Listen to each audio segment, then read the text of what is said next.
Hello everyone, and welcome back to our Python course. I know we took a rather long break, and sadly that is because of the high school testing season that came around, so my schedule was quite busy, and unfortunately I did not have time to teach. But now that the school year has ended, we will hop on right on course with with our schedule. And in this part of the class, we will be finishing up our Pong class kind of program where we're trying to convert our Pong rewrite program, which does not have any classes in here, into a class and object program. I would say at the moment we are about halfway there, and I believe we're about 5 classes into this project of ours.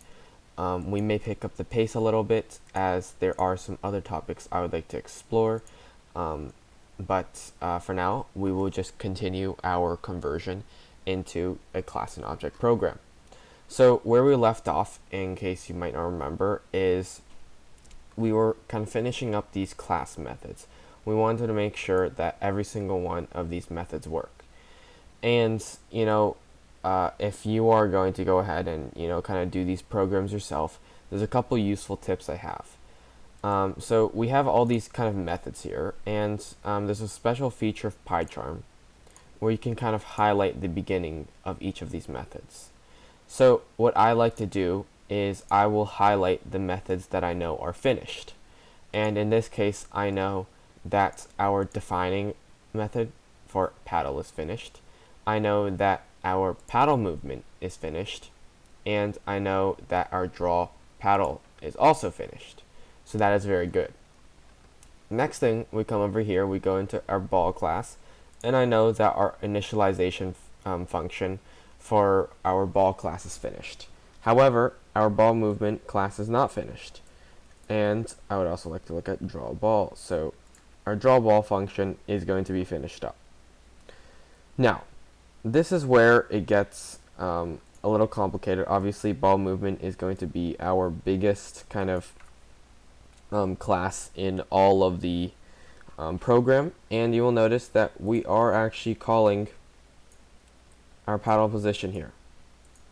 So, what exactly does this mean? Well, first of all, let's go ahead and just move this all into one line, just so we can read it a little better. So, why is it exactly calling our paddle positions here, right? Should also probably move that one. All right. So, why in the world are we using our paddle positions? Well, the reason for this is essentially these paddles are being used in order to detect, alright, what exactly is happening when the ball hits the paddle. And it needs to know the paddle position in order to know, did it go ahead and actually hit the paddle? Because the paddle can go up and down inside of our kind of board, I don't know what you want to call it, inside of the screen. So essentially, there's only a specific range of values in which the ball will actually bounce back. So how are we going to go ahead and fix this, right? Well, very easy. We can just go ahead and add paddle 1 and paddle 2. Now, it's not quite done yet, as paddle 1 and paddle 2, this is an entirely different variable here. So instead, we want to go back into our paddle class, and we want to see, alright, how exactly are we going to go ahead and find our value of our paddle? So at this moment in the video, you can go ahead and pause it, and I will go ahead and explain how exactly does one go ahead and pass over the paddle position.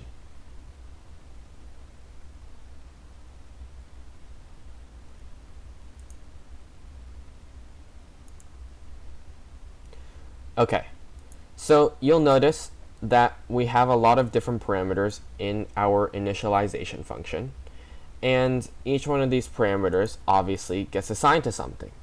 Well, in this case, for our paddle, we have our paddle position function, and this is indeed going to be regularly updated, meaning that we can use this function, or rather this variable, this class variable, in order to get our paddle position. And you're like, wait, how does that make any sense, right? Paddle position, it's already a variable, and we have our paddle 1 and paddle 2, which is also variables. Well, there's a special thing about our objects, and it's the fact that we can in fact call these variables just like this.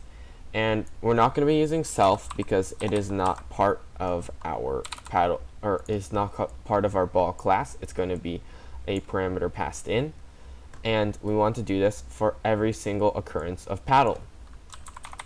And in this case, we're going to have paddle 1 and paddle 2, and we're going to need to change it for every single one of these occurrences. So now that we've done this, another kind of useful feature of PyCharm is it'll tell you, well, which variables in the parameter did you actually use, right? And for now, it seems like we don't use the canvas variable at all, so there is no need to pass it in. So we can just go ahead and in fact just delete that. And when we go down and call ball movement, which, whoops, we can control F, ball movement, and we will see we call it right over here in our draw function, and our input is just going to be paddle 1 and paddle 2. So at this point in time, we don't know if our ball movement function is completely finished or not, so we're going to go ahead and give it a test run. Well, unfortunately, obviously it failed. So we want to go back here, and first of all, I realized that I have not named these correctly. Something that you do need to pay attention to is going to be variable names. Although paddle position and paddle 1 position are very similar, they're not going to be the same thing, and I made the mistake of thinking that they were the same thing. Again, on paddle 2, you want to make sure you don't make the exact same mistake, because that would be rather unfortunate. And we can go ahead and try and run the Pong class again. Alright, so it looks like at this point, we've kind of finished this part up, and we are now on to our line 83 error right over here. So so in this case, our paddle position calculating from the ball movement, it seems to have worked. And now we're going to want to calculate, alright, first of all, what in the world is our score, right? So essentially what this is saying is that if, well, let's go back to the main program to get a better look at this. So first of all, we want to see, alright, our score is going to be calculated right over here, or defined right over here, and it is going to be called 6 times, well, 5 times if you want to not include the initialization, and we will see, alright, first of all, it's just defined as 0 here, nothing much going on here, it's just being initialized here, and finally, we have our first appearance of R score and L score, right? Well, how exactly are we going to go ahead and do this, right? So draw scoreboard is a function in which, we pass on these parameters, and it seems, all right, let's go back to our program, and inside our draw function, we also have our draw scoreboard. And, well, we also have our draw scoreboard over here. Unfortunately, that's not the one that's giving us the error. So instead, we have to go down, and we have to look inside our paddle movement here, and perfect, we found the exact same line. So 132 in this piece of code, and you can already see in this one over here, it's all the way up in 83, so we've already shrunk this code a significant amount. So we're going to come here, and we're going to look at it. Alright, why does this one work here? Well, first of all, it says the error is that our score is not defined. So obviously that is going to be a problem. So what's going to happen is R score and L score are just going to be, they have to be reinitialized somehow. So this is where it's important to notice that although in many times it's not necessarily always defined, or it's not necessarily always being changed, being defined here is a very, very important step. So we come here, we look at this, and we see, all right, where is our score in this program? So we define it as a global variable here, and it seems that the next time we call it is going to be in our draw function. It's important that we understand that the ball class is going to be coming after the draw function. And we look at this and we see, all right, our score is initialized right here. So we look over here and it's also initialized right here. That's good. Now, we do not have our own initialization function here, but it's good that we understand that this is in fact redundant. And we want to go ahead and look inside our main. Well, here comes, I guess, the issue. So we make our two objects of our paddles here. We make our object of our ball here. Now, what we don't go ahead and do is, individually call each one of these methods. So we want to go here. We want to look at the draw function. All right, what exactly is happening? So first of all, we need to understand that the error is inside our ball movement class, and ball movement is called all the way down here. So at this point in time, that means that our score has not been properly initialized. Well, how do we fix it? Well, the way we can go ahead and kind of, I guess, fix this problem is, first of all, we need to make sure we're calling this variable the right way. Well, it says local variable R score is referenced before assignment. So we go back up here. We look at this and we see, all right, R score plus or equals 1. So it's important to understand, well, why is this calling it a local variable, right? Well, that's because inside classes, the scopes of variables work slightly differently. So another thing that we're going to need to add as parameters is in fact going to be R score and L score.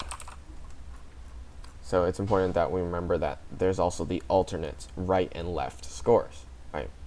And we want to go back to the place where we called it, right over here, and we're going to make sure that we add in the correct parameters. And in this case, we want to do R score and L score. Hopefully, this should clear up that issue.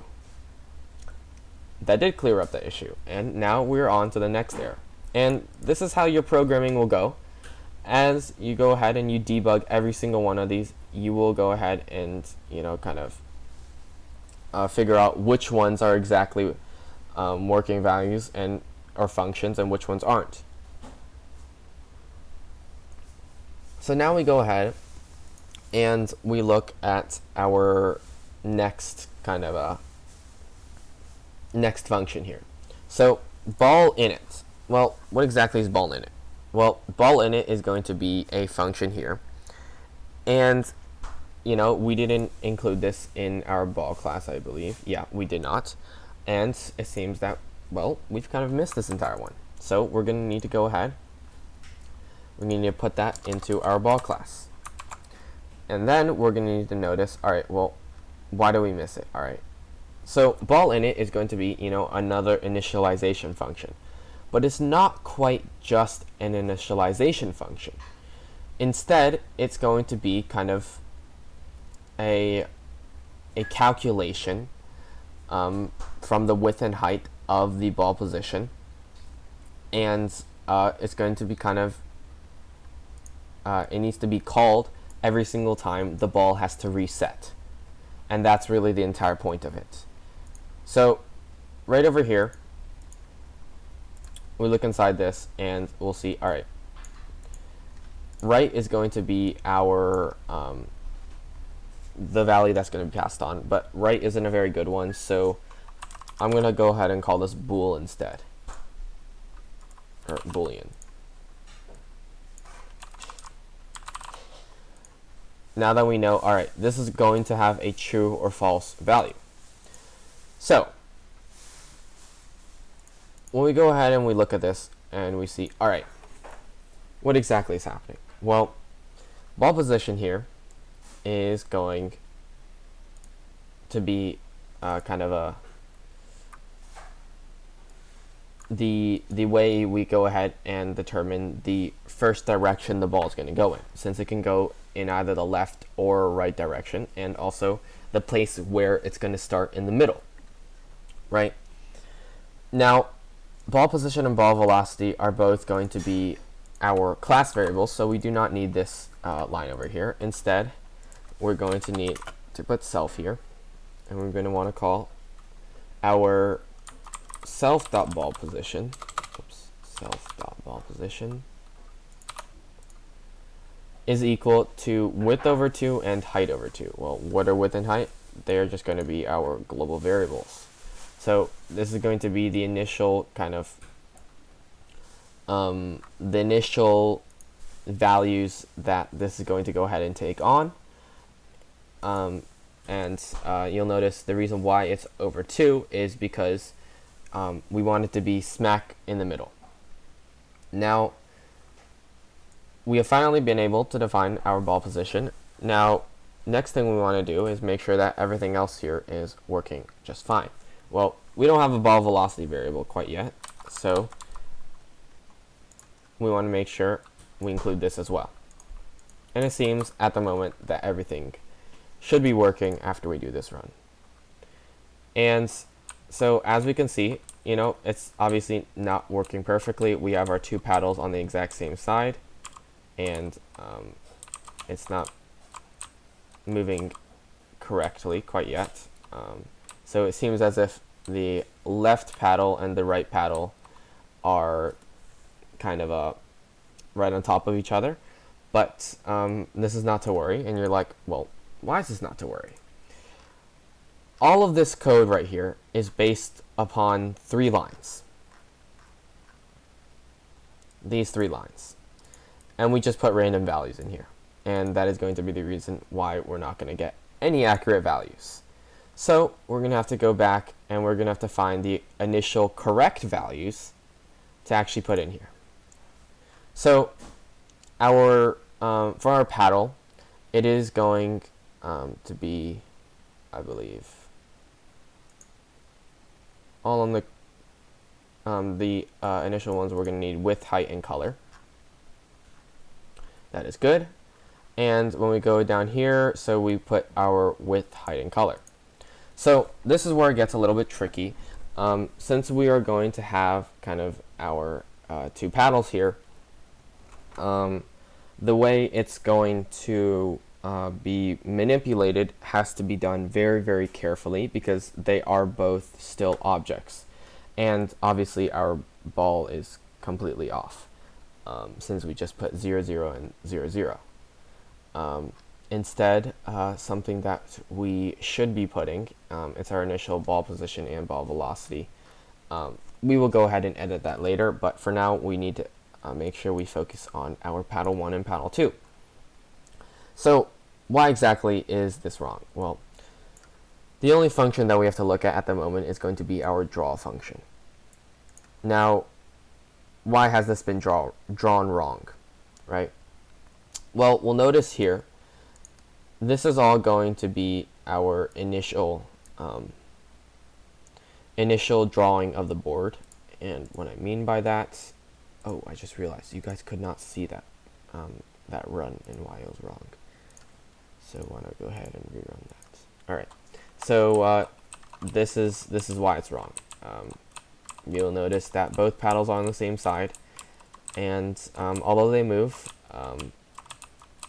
it is not the way we want it to, obviously, since we don't want them on the same side. Alright, so at this point, right over here is going to be our board, right? This is going to be the middle or the three lines and the circle, as well as the actually no, that's all it's going to draw. 4 lines, 1, 2, 3, and this circle. So everything here is fine. Now, paddle movement. So both of these are objects, and both of these are going to be calculating the paddle movement here. So at this point in time, we want to make sure, all right, so we've already started, drawing our paddles, and I believe in paddle movement, it's simply calculating where exactly the paddle is moving, and we'll see that this doesn't have anything to do with the initial position. Instead, what's going to happen is for our paddle position, I believe we're actually missing, yeah, so our width and height here are going to be the exact position of where our paddle is going to be. And obviously putting our 8 and 80 here is not going to be quite correct. Those are just some kind of initial random values we put in. So now we do want to actually find the correct values, and we will have to look in our initial program. Inside, I believe it would be in our draw paddle function. No, it's not. We want to look at our paddle position. So let me go ahead and... Alright, this is where all the calls of paddle position are found, and we'll notice that, oh, we have paddle 1 and paddle 2 position. Well, that's rather unfortunate. We're going to have to find that, so it should be initialization. Here it is. That is perfect. So now we can go ahead, put that into here, and we want to make sure we remove these brackets because ours does not require any brackets.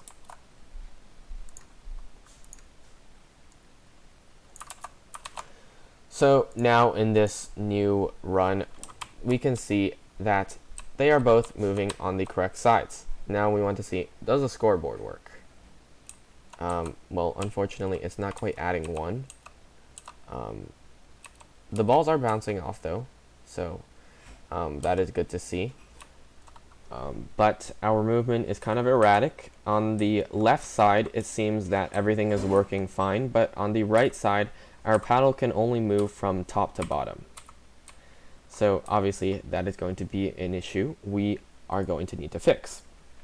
But for this class, it seems we have made quite a lot of progress, and we have gone from a program that's, doesn't run at all, still full of errors, to a program that now has working functions, working initial values. I will go ahead now and update the GitHub with our new version of this code, and you guys can go ahead, plug this into your computer, and tinker around with it to see if you guys can fix the final issues.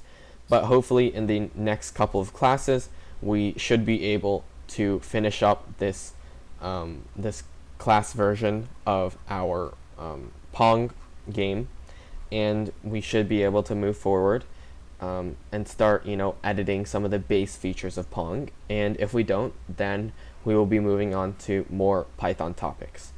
But once again, it's good to see you guys again after this extended break, and I'm looking forward to continuing to making these lessons for you.